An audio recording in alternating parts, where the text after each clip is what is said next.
Hi, today we have Adrienne Barker, a dedicated business consultant with over 35 years of experience in the promotional products industry. Welcome, Adrienne.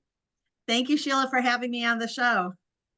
Thank you. So tell me a bit about how you got into the promotional products industry, what it is, in case someone doesn't know what that industry is, and what you do today. So my beautiful parents, Gloria and Herb Barker, in 1955 started Barker Specialty Company in Cheshire, Connecticut. Promotional products, logo merchandise. Think of all the pens that have passed your hands that have had a logo on it. Now picture there's a million products. So my parents had me in every part of the business. Actually, the first 6 months I filed catalogs. And so I after 35 years know the promotional products industry like my back of my hand, served on plenty of boards. My really fun one I love was the Premier Group, which is suppliers and distributors together.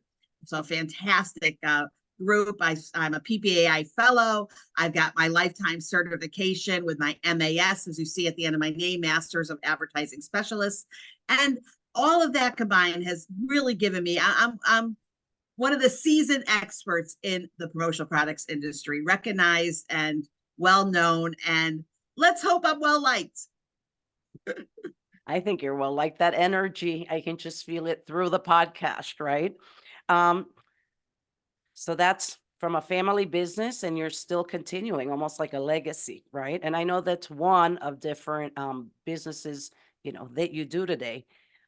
Apart from your parents being in the business, what's that one milestone that redefined your path to success in this industry? If someone wants to go into the industry, what would be that one key advice? This is that So, one thing that changed or made an impact. so I want to be clear, I do not sell promotional products and have not sold promotional products since 2015 when I started professional global etiquette and went to the Protocol School of Washington.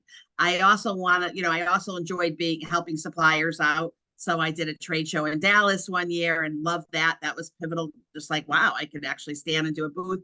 I worked with Brian with Latour de Spice. I did the ASI show a couple years ago. That really defined me. People seeing a distributor, former distributor, on the floor as a supplier selling spices. So that was amazing. And that allowed me the opportunity to meet a lot of amazing distributors and just be on the other side. But one of the pivotal moments for me was when I got a call from a lovely woman who said, Adrienne, would you speak to our women in business promo group? And I thought, what is this? So it's a group of over 20 women in a variety of different states that met once a month, and they review products, logo merchandise, talk about the suppliers and what they love and how to order it and all that good stuff, who to sell it to. And they had me on. This had to be about 3 years ago. And from there, I immediately got some great business. And that really got me into doing my LinkedIn and my optimization, my profiles, my LinkedIn lifts, all of that. And that's kind of where it propelled me to move forward. I got my first supplier as a client. That's amazing. Now I'm working with another supplier. You got to take these things slowly. You got to have proof of performance. You've got to, be, at least have some energy, right? To consulting, which is what I do. And you have to know your work, which is something that I really do. So often, I'm always available to mentor. I've 8 years. I was a mentor for SCORE in the promotional products industry, and SCORE is always looking for more mentors. So I think once people really learn, okay, Adrienne's out of the industry as a salesperson and back in as an industry leader and coach and consultant, because I think both of them are a little different. That made a big difference in my business. It blew me up, as the kids say. Well, my key takeaway out of that is the power of networking, right? Sometimes you just need that one connection to be able to motivate you or to give you that opportunity to open that door.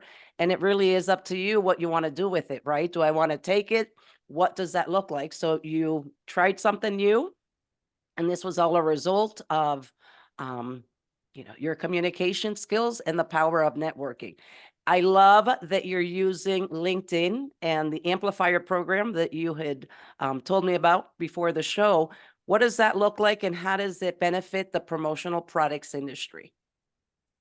Okay, thank you for asking that question too. I really appreciate it.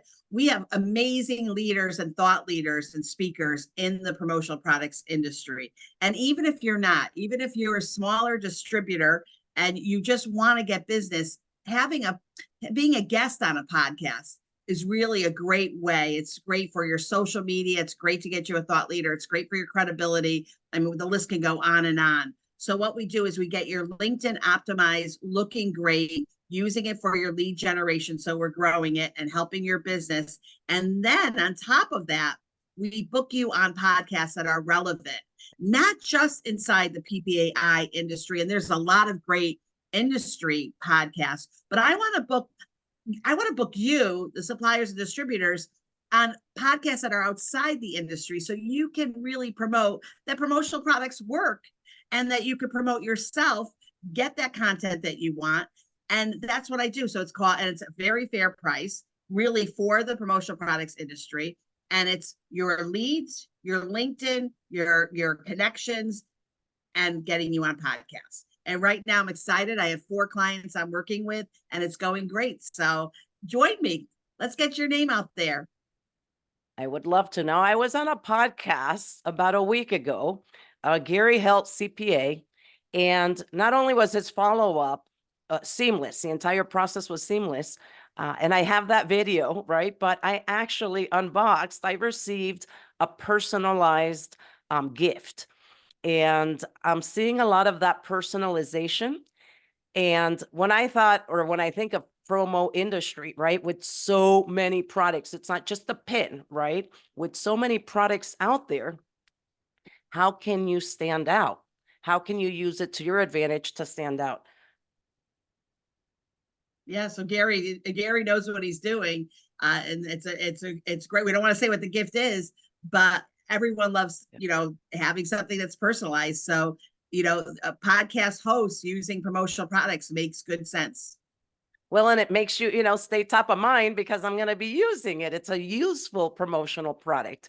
I know that they're also niching down. So, for example, one of my favorites that I also saw, they focus just on organic materials, right? And so maybe that's a way to stand out. If you have, you're in the industry, you're promoting eco, right? You may want to find, that kind of company. If you're an influencer, I've seen also, or a brand ambassador, I see that they're focusing on these kits, right? Just like the monthly kits that you can sign up for and receive. So I see there's a lot of different ways to go about standing out in the promotional products industry. Exactly. And yes, Dion is my client, Organic Tea Star, and he is an amazing thought leader. How do I get him on webinars? How do I get him on podcasts? How do I get him to out the gate be seen as a speaker? And that's exactly what I'm doing. I mean, I'm not asking you. I know how to do it. But so for Dion, that's a goal for Dion, and that's what we're working on. And you're gonna see his name around, and that's how you build your brand. Well, that's great. I know he's got a lot of experience in business. So if someone wants to explore more about the brand amplifier, now, do you only serve the promotional products industry? If someone sees your work and they want to contact you, are you only niche down, or are you open to other industries or professions? So I'm definitely open to other industries and professionals, but part of when you are a promotional products salesperson for 35 years, I can't even tell you. I mean, you could, what, someone could like fast shoot, like, bartender, bars, restaurants, civic organizations. Like I've worked with them all. I have worked with thousands of different businesses and have learned enough about that business so that I could create the right marketing program with them. So now take all of that. So yes, you can, there's so much that I know, not really healthcare. So I wouldn't be that great promoting healthcare, though I have done it for doctors before.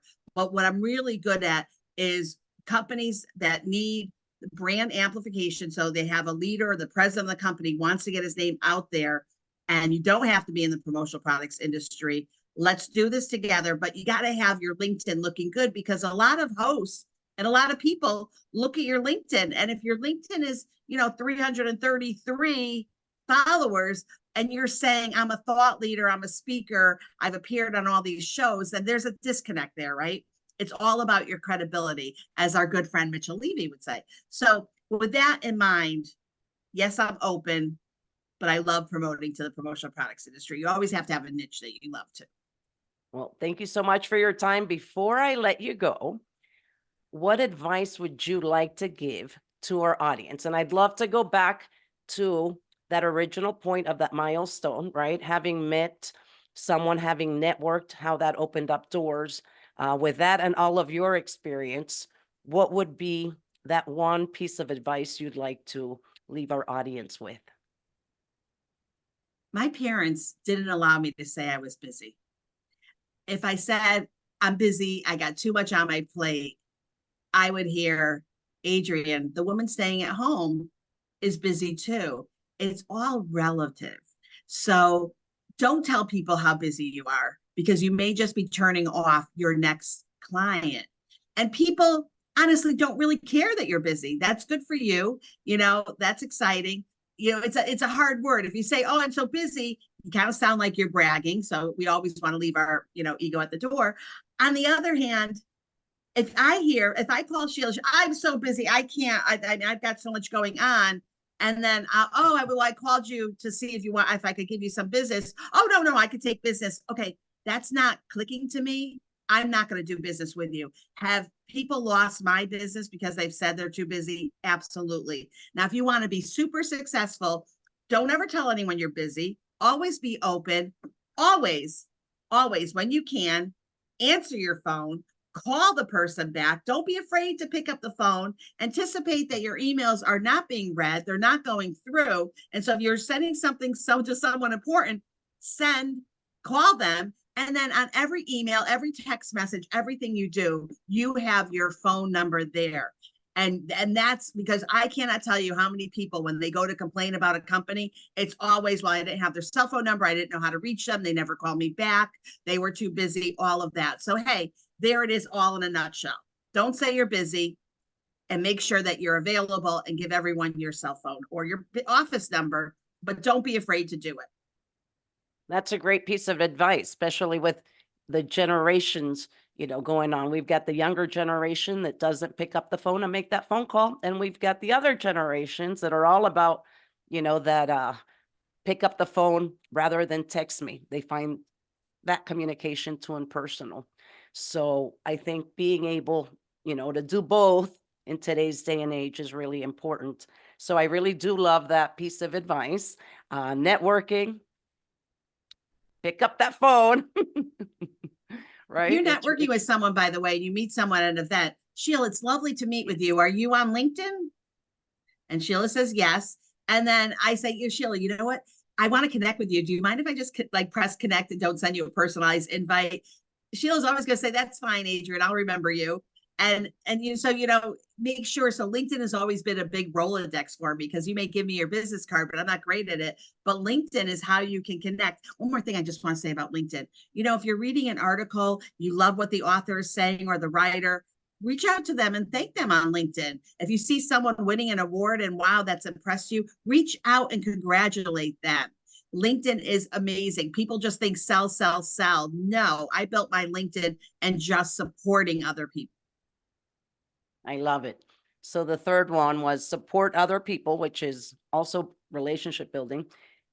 But you had also said, don't say you're too busy. And when you were saying that, in my mind, I'm thinking that's an unorganized person that doesn't have good time management skills. So if I wanted to hire them, how is that delivery going to look like for me? That's just, what was brewing through my head when you said, I'm too busy. It's just, oh, they're unorganized, right?